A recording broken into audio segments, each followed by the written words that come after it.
Ndudze rwendo rwenyu rwepaSouth Africa.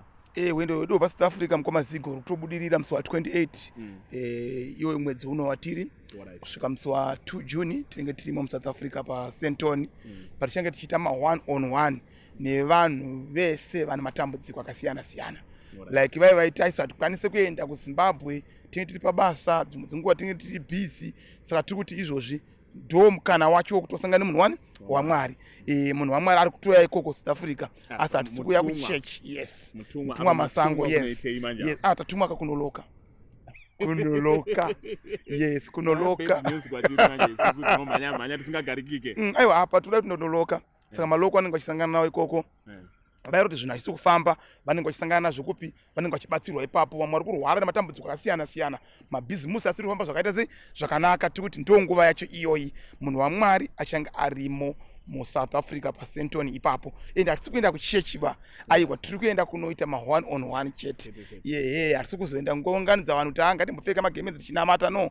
Apa tiri kuti isusu inguva yevanhu vanenge vachiita maprivate yavo ma1-on-1. Saka vanhu vanenge vachitowana nguva yekubhuka panhamba dzedu idzodzi, vachifona vachipiwa nguva yekusvika.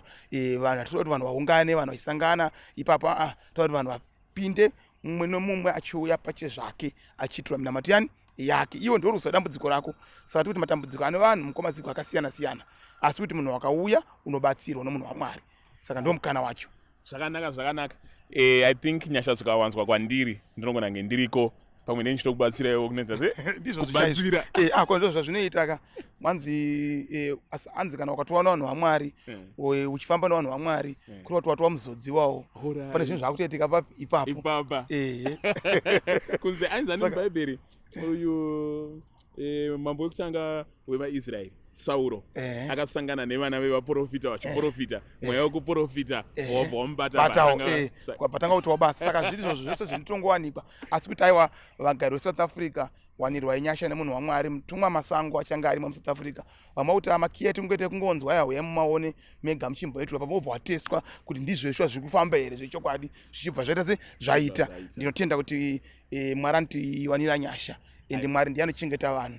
Saka tichange tichitofamba kuuya South Africa. Saka vanoda kugara vaita maappointments yavo, vanhu ngavagara vaita se vaita maappointments yavo vachibhuka muchiwaniwa nguva yekuti muzonge muchiziva kuti musvika musi wakati, musvika zuva rakati nenguva dzakati. Saka ndoti nguva yakakosha, bata nguva, mweya kuitire zvakanaka. Ndotenda.